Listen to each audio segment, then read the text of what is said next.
Let's go. Let's do it. Here we go. The sports wrap. Is this edition 3 or 4 Zoom style, George? The Zoomers. I think this is. This must be 4 because we did it before the draft. Before. Yeah. Let's just say that this isn't the ideal way to do this. No, it certainly is not. We would much rather be sitting someplace else and being able to celebrate life a little bit, but that's the way it goes, right? Hey, we will be celebrating life again. I can't have it any other way. You know that. Absolutely. You know, and I'm watching now, it's like the Progressive Insurance. You got to watch commercials. The Progressive Insurance thing, and the one commercial is they're all doing Zoom, and they're all over this thing. And, you know, can you see me? Can you hear me? You know, doing all the rest of that stuff. It's hysterical. So, you know, we're getting used to it. I just like to be a little bit more interactive. Yeah, is it Geico that has the rat problem with the musical group Rat in the background? Yeah.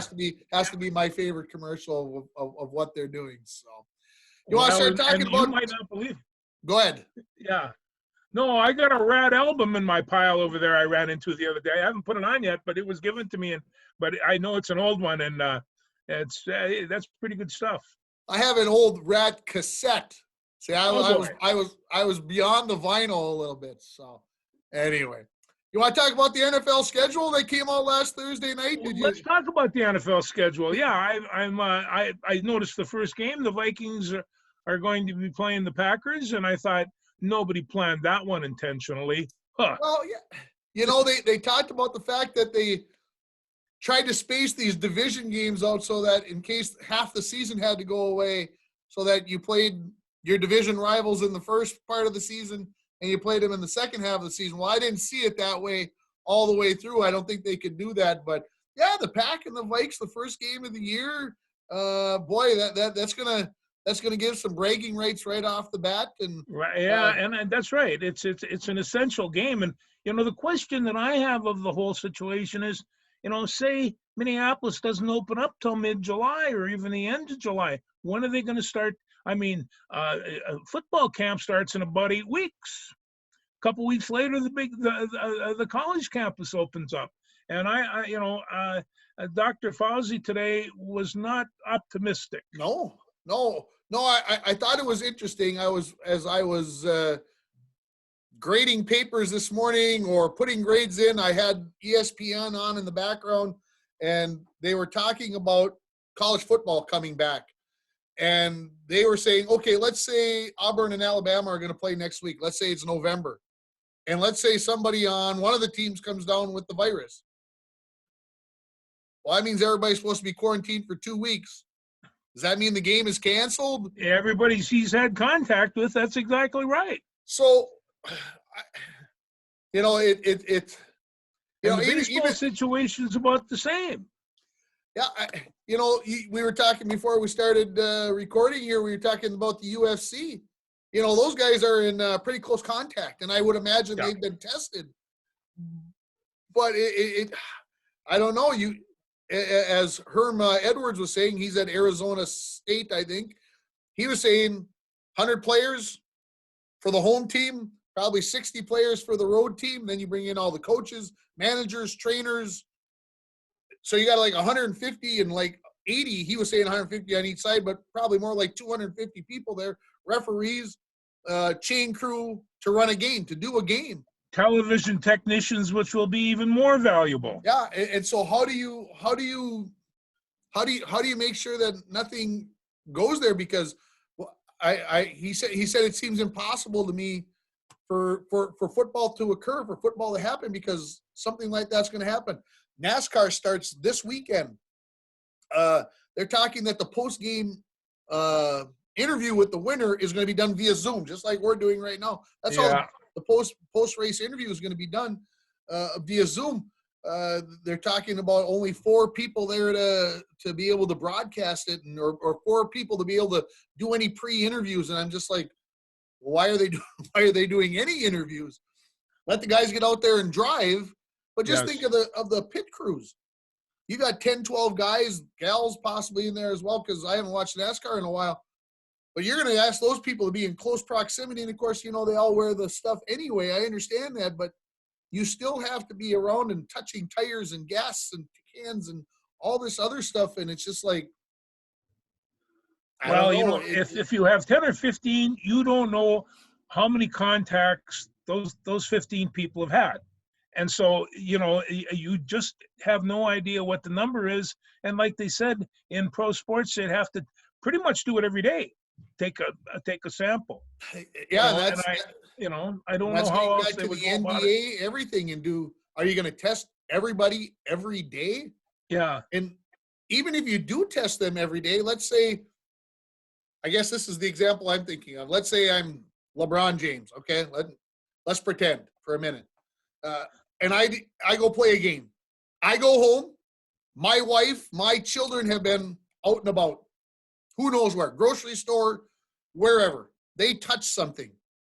Okay. Now they come home and they kiss LeBron on the cheek or shake his hand or give him a hug or whatever. And he goes back, and before he ever can get tested, he goes up and says, hey, I was good yesterday, shakes somebody's hand or gives them the elbow bump or whatever. And now he's got the virus. And now I don't understand how without quarantining them, which is what it sounds like the Major League Baseball is talking about, just you're like in a bubble type of thing to me. That's what it sounds like to me. How are you going to That make was sure one that you're idea. not spreading the disease? Well, and you've had firsthand seen how this stuff spreads and how dangerous it is. And so I tell you, they've got a lot of holes to cover before they can do anything with this. And I suppose we could go right into the baseball settlement from here.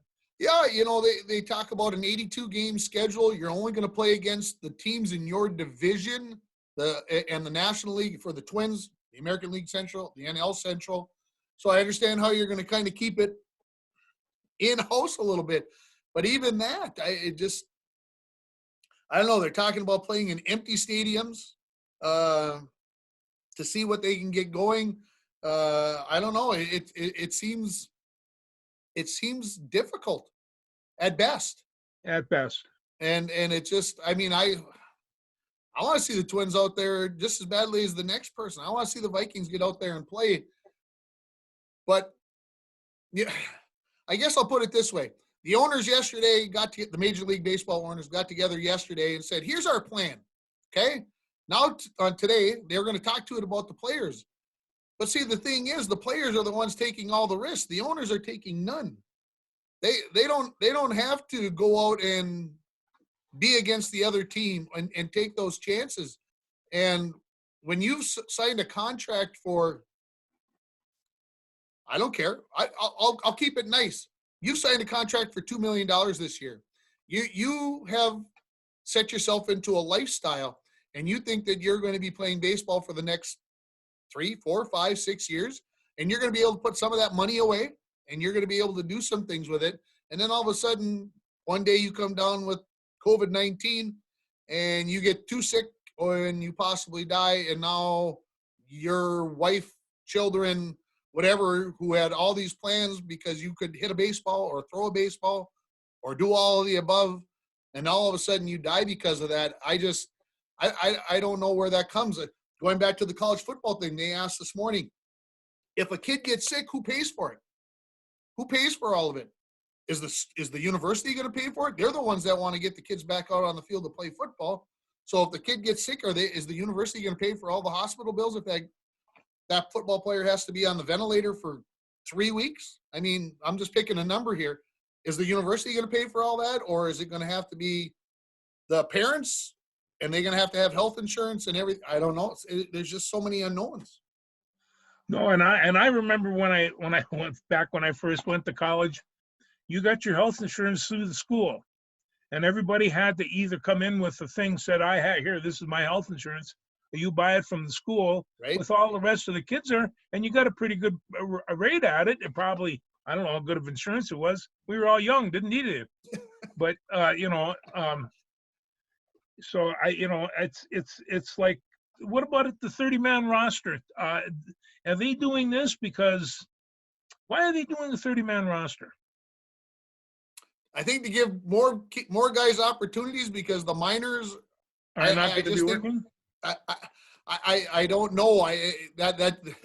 it's a curious thing. Are they saying, well, in case somebody does get sick, you've got replacements there? You know what I mean? That's what it seems like to me. Well, So you see, because it's going to extend itself. The last number on my list is the 50-50 revenue split. Now, I have no problem with the 50-50 revenue. I understand that's basically what all the rest of the major sports get. The question that I have is like they say, the devil's in the details, and I'm hearing stuff like salary caps and things like that. That doesn't even bother me, but it does bother a whole lot of players, and they're just absolutely. not going to go for that. So Yeah. you know, Yeah, I hear you on that. And the 30 players, thing, I think they're divvying thinking up the about playing pie double more. headers, Yeah, so you're going to need more pitching. You're yeah. going to, those kinds of things. And I think once you start the season, you're not really going to have somebody to call up from the minors. No. You're kind of self-contained. So I guess I see some of those numbers and yeah, the money. Well, why do the owners want to go back? Yeah, They're losing out on exactly. a big bag of money, and so are the players. Frankly, Well, I no, mean, they're that's the getting their deal. money to a certain extent, but yeah, it's a big deal. So, what Well, do you think of Tua? Tua signs the contract yesterday with the Miami Dolphins, and then it's announced that his jersey has sold more jerseys, is a better selling jersey than Tom Brady's now. And I'm like, am I missing something? Well, and I mean, I'm like I had an article here about the young quarterbacks in the league, because in case you haven't noticed, there's a lot of young quarterbacks in the league as opposed to old a lot more 24-year-olds and 40s, and they went through the list and they said, who are the great young quarterbacks? And they have Lamar Jackson, Kyler Murray, Josh Allen, and Tua is number 4, the Wow, 4 young thing. And so, not and Joe Burrow is number 6 out of this bunch. interesting. Interesting. And so I just, it's like they said, Miami, they're not going to rush this kid. They're going to take it along. They're going to see whether or not his bones are a little bit No, stronger than I they don't. hope.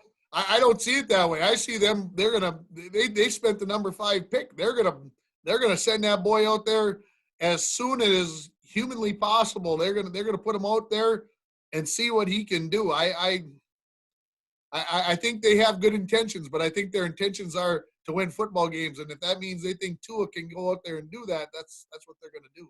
Well, we'll see about that, but I think they're gonna keep him on a little bit. And way down at number 8, they got your old friend Baker Mayfield, Ish. and it's just like I know he's your favorite, and they says he's had a good and he had a bad. He's very kind of polarizing quarterback, and this is going to be a tell-all year for good old Baker, and I suppose that's probably the way it should be. And then it goes down there like Drew Luck is number 10. Well, there's a lot of it's like they say, John Elway is going to give this kid everything that he can, because face it, Elway had a pretty good team. So Absolutely. he knows what it takes over there. So they'll see what happens. But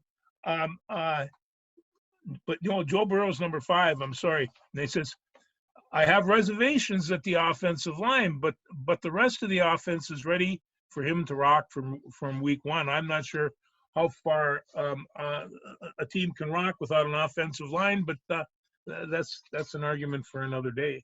Okay. Oh no, we can have that argument right now. It can't happen. Done. Argument over. No, you can't have it all done. That one's over.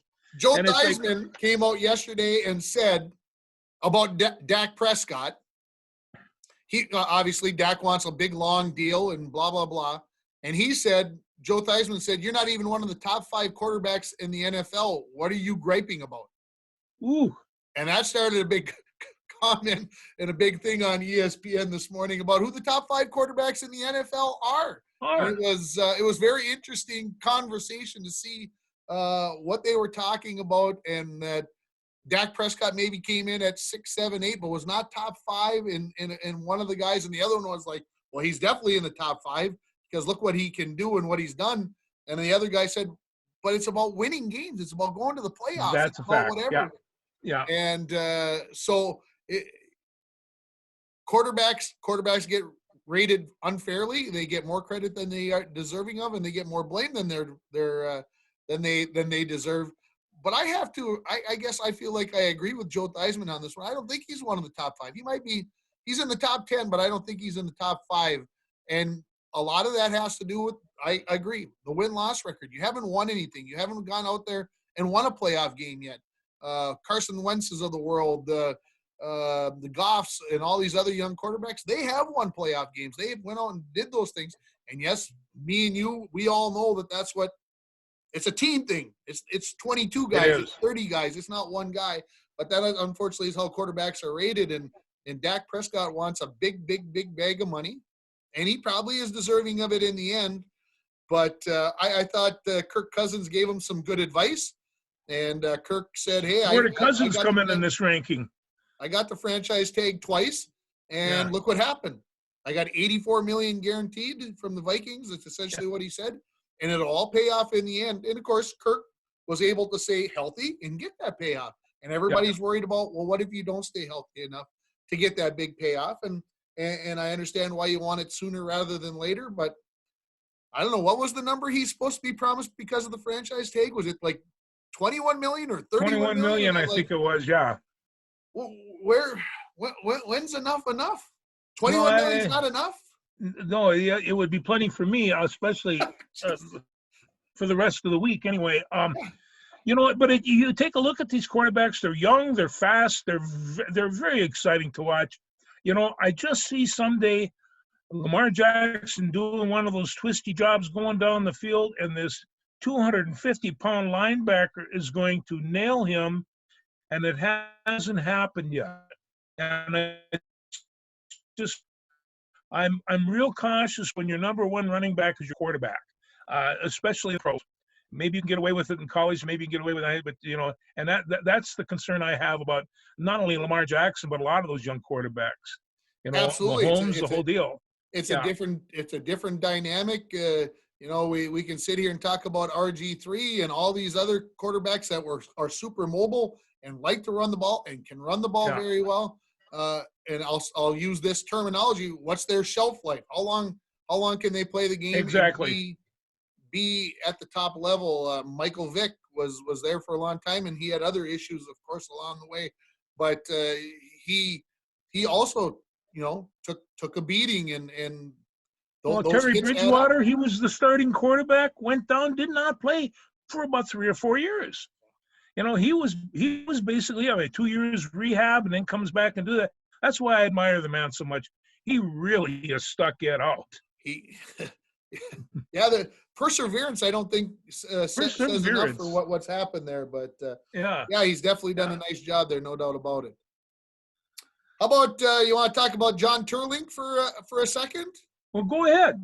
Well, you know, when I saw the thing come across the bottom of ESPN and said he was 69, I was kind of like, I started doing some math, and I'm like, geez, when was he a coach with the Vikings? And I thought Turlink was with the Vikings a lot longer than they just said 3 years, 92 to 94. I thought he was there a lot longer than that, but the D-line coach, and the most recently, I guess, had been with the Colts, and passed away yesterday at 69. And you know, I really didn't know that. He's a remarkable man. Yeah. You know, and he was a line coach. You know, we're all remarkable. He's a line coach. Yeah, he could get you wrestled up. I mean, I've seen him interviewed and looked at him, and you just think, yeah, I could play for him. You know, very good man. You know, when oh my goodness, just had it right. John Randall, there it is. When John Randall was inducted into the Hall of Fame, Tierlink was the one who introduced him, who gave him the speech to introduce him. I mean, you know, lots of people go to their kids, their head coach. Randall went to Tierlink, and like I said, was only his coach for 3 years. So think with the Vikings, and think about what kind of impact that must have had on him. And so obviously was a guy who could be endeared very, very easily to his guys. Yeah, and John Randall, hey, you know how I feel about him. He's a class act from top to bottom. Motor always running. A motor always running. Yeah, no doubt about that. Also saw in the paper today that the Gopher football recruiting class for 2021, what they've had signed, 6th best in the nation. Yes. Not too shabby. No, it isn't. And they got some running backs over there that are just some of the top ranked running backs in the country. And the only team that beat them in the Big Ten was, of course, Michigan. But yeah. And surprisingly, Ohio State wasn't ahead of them. That's the hard one to believe in. Penn State. You know, I'll tell you what, Ohio State, and this is true about just about everything, be kind to the people on your way up because they're the very ones you meet on your way down. And and Ohio State has some issues over there. A good chunk of that team went in the draft, and they're going to have to replace just a whole bunch of people. I mean, somehow really good people. Every year, though. They can't do it like that again. There are very, very many youngs are out there. They don't do that. Anyway, we're going to see that come up, but there's going to be other teams that are going to be popping around. You know, I mean, Michigan, Maryland, heaven knows what Illinois is going to do. They get better every time. And old Lovie Smith's over there just, you know, I mean, there's a man that enjoys his work, no doubt about it. Oh, yeah. Yeah, you know, the thing is, in a 14-team league, it's tough for everybody to be good. Everybody's trying to get to the top, and it's a tough deal. So we'll see. But it sure seems Fleck has been able to take to this Zoom or internet recruiting and been able to get these guys going. Look at the magnetic. Whatever he's got going on, keep doing it. No, look at the electricity. And I mean, I talked to my friends down in the cities and this stuff. They said, we didn't know what to think when he first came. We're all rowing the boat now. And it's just, and so they've grabbed on. And these are 70-year-old guys like me. So, you know, not easy to sell, you know. But they think he's fine. They think he's just great. And this is the best Gopher football I've seen, well, since 1960. And I hate to go back that far. Yeah, it's. I think we've talked about this before. We probably talked about it in the fall, but we talked about Fleck can rub people the wrong way. He definitely can. He can be two-car salesman, like if I can use that terminology without getting in trouble with any car salesman out there. But you know, he kind of comes out and gives you the spiel and lays it on thick and blah blah blah. And then keeps right after you again. You know, he doesn't let up. So, but like I said, for certain kids, that is exactly what they want to hear. And for other kids, it is true. And you know, I mean, one of my favorite coaches to talk about was Lou Holtz, and not that he was my favorite coach or anything, but you know, he could get jabbering. I mean, if he wouldn't have been an all-star coach, he would have been an all-star car salesman. You would have bought a couple of them from this guy. You know, he had that capability, and I think Fleck has the same type of electricity and charisma as that. The Gophers have always had really good coaches, from Gutekunst and some of the rest of these guys. These are powerfully good men. They just have been a notch down from what's been going on since Murray Warmath, and so. You know, this is the kid. We want to keep him around for a couple more years. We want to have some Gopher football this year. And, you know, for them not to have a football season, that's an awful lot of work to have not gone anywhere. Yeah. Everybody. Yeah, absolutely. That's for sure. I see it as a tough thing for coaches, because you're doing a lot of work for something that may never happen. That's exactly right. I mean, it's a reality, and it's a tough reality, but it definitely could happen that way. Wow. How about Zion Williamson? I'll move to a little college basketball. Well, thank you for that, because I've been doing some research on old Zion. Yeah, Zion might have let the Duke recruiting thing out of the bag. And why all of a sudden everybody wants to be a Dookie besides they think that they can win? Maybe there's a little bit more going on there. There are 13 major basketball programs being investigated by the FBI. Wow. 13 of them. And you go through the list and you'll recognize all of them. Duke is not one of them. Duke is not one of them. Duke isn't one of them? Duke is not one of them. And so, how can this be? Well, they have the premier basketball program in the East, although North Carolina hit me in the head for that. And they have a Hall of Fame basketball coach that everybody worships.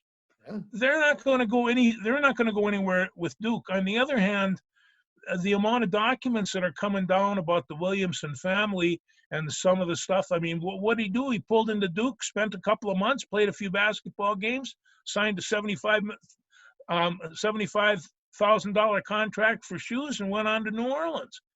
It's that's why when you bring up the G League and all the rest of that stuff, that would seem to me to be just a little bit more honest than and I mean, don't get me wrong, I love watching the kid play, and if I were a coach, I'd certainly want to be coaching around him. But just in terms of this, if you need that year to grow and get over 18 years old, or how are we going to be 19 to play in the league, then then go play the G League and do that. But this one's a little bit shaky, and Duke does not want to have this kind of infraction on them. I mean, they certainly do not. No, they do not want that happening. It certainly makes you wonder why.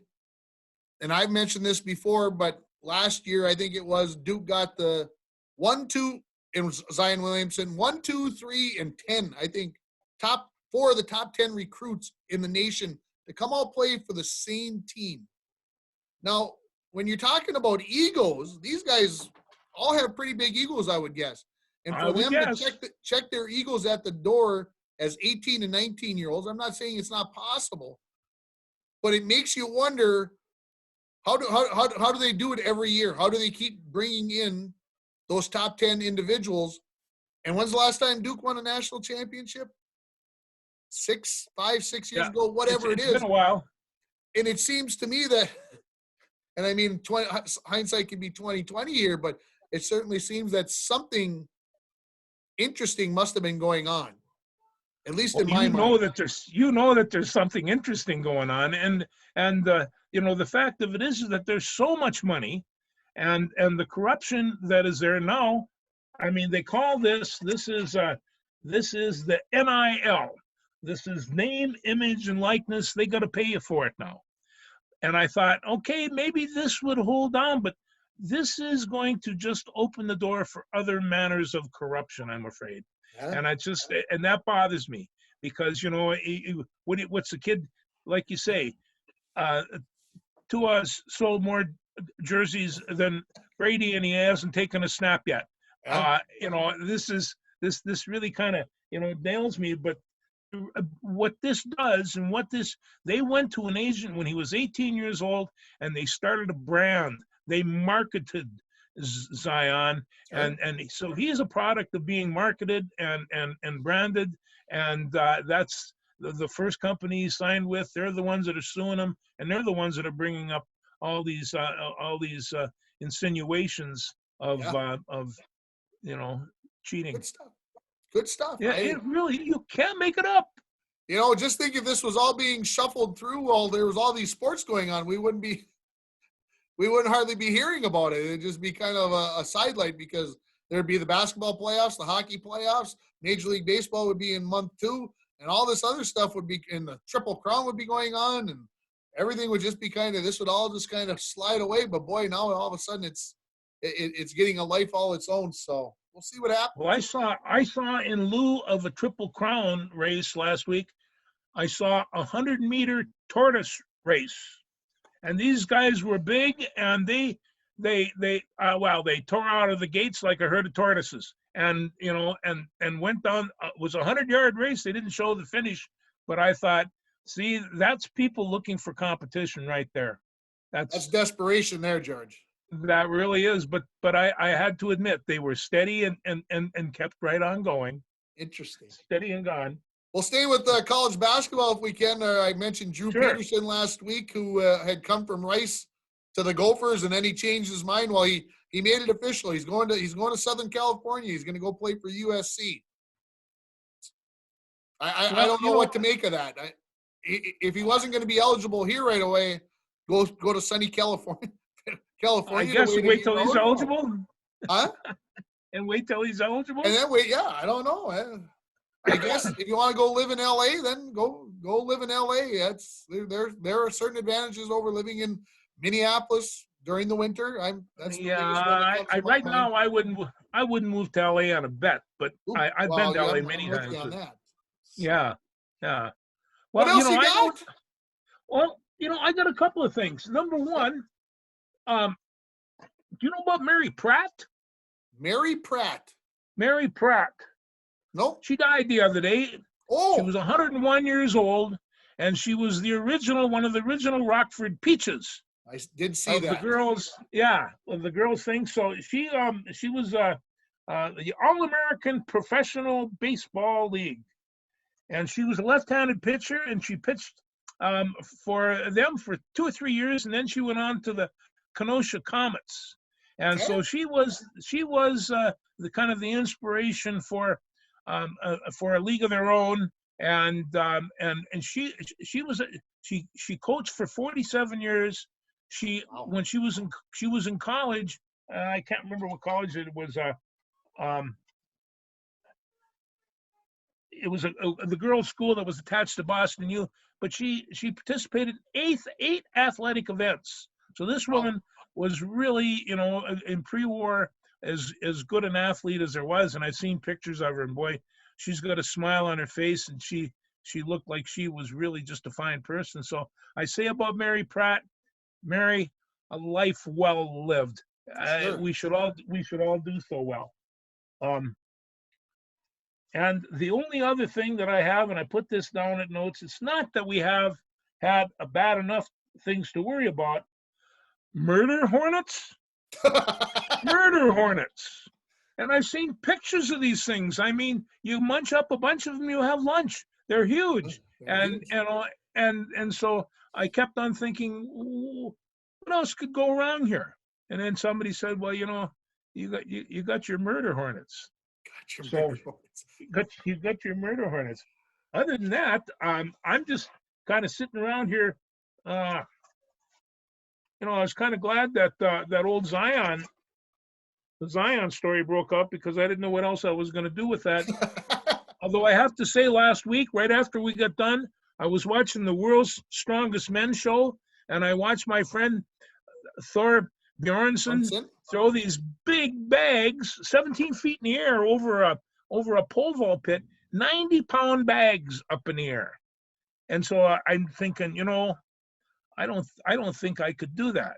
What, fling it over, lift it up? But yeah, I was going to say lift it up. That'd be a good day right there. Yeah, so you take a look and you just say, as soon as you hook up with some of these guys, they'll come back and find you. There's no two ways about that. So other than that, I think sports are going to start picking up a little bit. I watched the Korean baseball game the other day. Paper people with masks on, and the cheerleaders were bouncing around on the digital screen. They know how to have a good time. They had all kinds of mascots and stuff running around being crazy, but there was nobody in the audience. They play a nice game of baseball down there, a lot of hit and run type stuff, and it's not get two on and swat. Right, and wait. They even steal. They're quick. Yeah, you don't see much of that in the big leagues anymore, do you? No, that's Moneyball. He says, I don't pay you to steal second. I pay you to stay on first. Exactly. And get thrown out at second. Yeah, exactly. So that happens. Other than that, there is a film out there, speaking of corruption in basketball, called Scheme, and it's on an HBO. It's an HBO documentary, and you will get a chance to see it somewhere along the line, I'm sure. Okay. But it's really actually pretty good, and you kind of get a different view of it from the people that are actually doing the cheating. So it's sure. Yeah. So and what they're talking about. I mean, I don't know the Williamson situation. Maybe they're broke. Maybe they really do need the money. Maybe this was their ticket out and they couldn't wait for a little bit. The fact of it is, if he would have waited another year, stayed in college, waited another year, you know what his jersey would have been worth? Ooh. And he would have been able to scrape it up, and they didn't do that. They had to go for it now, and Yeah. you know, if I were one of those coaches, I'd keep the Nike shoe salesman so far away from my kids as possible, because that's just Tough not to working do. out for them. Yeah, Tough to tough to do. do. So did you watch The Last Dance? Shall we bring it up at all? You know, I watched The Last Dance, the last show about. I watched, I watched Michael Jordan play baseball, and you know, I mean, he got 2 home runs that season, and he played, and he rode in the bus with those guys, and he tried to become a member of a professional baseball team. And I looked at that and I thought, what kind of athlete would even attempt to do that? You know, Yeah. hitting a baseball is no easy chore, especially the way they throw it. No. You know, and so you took a look at that, and all of a sudden, him on the basketball court and him sitting in the dugout with his mates, there seemed to me to be two different men there, and I Yeah, like the one in the dugout. that's an interesting way of looking at it. Yeah. I know they've been cranking on him on how hard he was on his teammates, how hard he was Yeah. on the coaching staff and everybody else. And, you know, it kind of came down to the fact that and people are not going to like this response, but when you win, there are certain things that get said and sometimes need to be said, and you may not like it. And that's the way that it is. I guess, you know, we were probably brought up, George, where if a coach told you to go do this, you just did it. And your mom and dad didn't go talk to the coach, and they didn't say anything to the coach, and you didn't whatever, and you just did what they said to do. And I realized Mike wasn't the coach or whatever, but sometimes you need somebody who isn't afraid to say the way that it needs to be. I can think of a few Bronco football captains, and that's who's going through my brain right now. Yes, it is. I can And if tell. they're watching this show at all, they will know who I'm talking about. They got the job done, and they probably weren't super popular with a few of their teammates, but the job needed to get done. Somebody had to say something, and the job got done. And as long as I'm talking about former Bronco captains, I got a nice compliment from a former Bronco captain via email last week who found our show online. All right, And Mr. Mike Manassa Mikey. gave us a very thumbs up to the shows. He says he enjoys listening to us banter and whatever else. So we've got a follower in Mike Manassa, and of course Mike out there with North Dakota and doing some fundraising out there for them. And I can imagine his job has gotten tougher with the It times. has. But Yeah, that is a tough deal. It. I got to tell you just one story about parents and coaches, though. A lot of times, my coaches went and talked to my mother every Wednesday night because she was the bartender at the VFW, and so they went down there and told her all about her crazy sons. So, but yeah, once a week, twice a week tops. Yeah, but that's true. That's true story. That's small town, you know. They everybody knew everybody else. Everybody knew everybody's mother. It just hey, I'll tell you what. I had the greatest bunch of coaches I could have ever hoped for in high school. I thank them every day. Without them, I could have gone to jail. I do want to bring up one more thing about the Vikings schedule. I was looking over at my thing. The Vikings play a Friday game, which is Christmas Day, at 3:30 in the afternoon against the Saints, which I thought the NFL decided to jump in on Christmas Day games because the NBA plays 5 times, right? Look at that. All kinds of. So the Vikes play on Christmas Day, so that ought to be interesting. I think they said just the 9th time that an NFL game has been on a Friday since like the Super Bowl merger. Hey, and New Orleans, that wasn't an accident either. It was definitely not an accident because usually if you look at the schedule for the last 4 or 5 years, the last 2 games of the year are always against division foes. So that things can get sorted out and makes it more interesting. This game snuck in as the second to the last game of the year on Christmas Day. On Christmas Day. You know, what would I be doing on Christmas Day while watching the football game? What do you think? Football game. Yeah, but you know, hey, I'll tell you what. I want all those pharmaceutical companies to come up with a vaccine, something we can do, because I see a country on the edge here, just busting a gut for some sporting events, and it's tough to watch. Hey, I'm one of them. So, and you are too. So it's tough to do. I think that it's utterly amazing we've been able to put 4 shows on limited sports. It's just, When I told Nita that we were going to be doing this, she looked at me like, "What? What could you possibly talk about?" Well, here it is. We're 40 minutes in, and yeah. Oh, the guys in the morning, they do this every day. They do this every day. They're making things up, aren't they? That's the meaning what they're doing.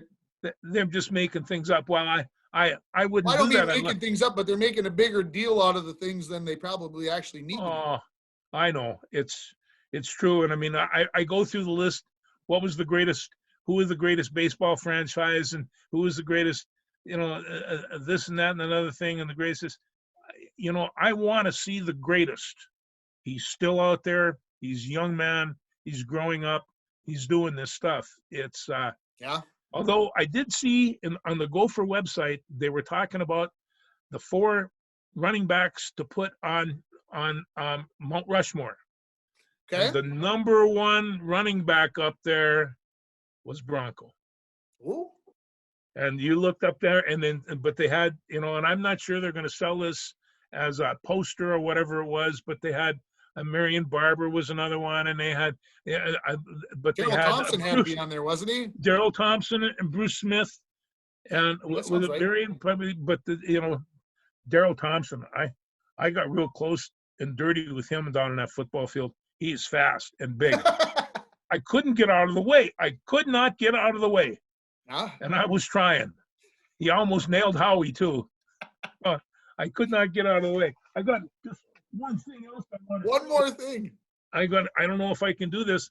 This is my friend, the great Steve Ross. There he is. And his dog Buddy. Steve's the one on the right. But he's over at the Rainier Roost, and I know he's watching this show. So Stevie, have a good day, and I know you get a kick out of this. Yeah, Stevie, we just haven't got to see each other. We usually got to see each other every Sunday, and we just haven't got to do that recently. So yeah. I hope he's doing well. I talk to him about once a week. He seems to be. Good. He seems to be. Very now, good. Just before you ask, I did switch my books. I finished the other one. This is a grant by Ron Chernow. It's been sitting on my shelf for about a year, and I started it, and all of a sudden it's just like, whoa.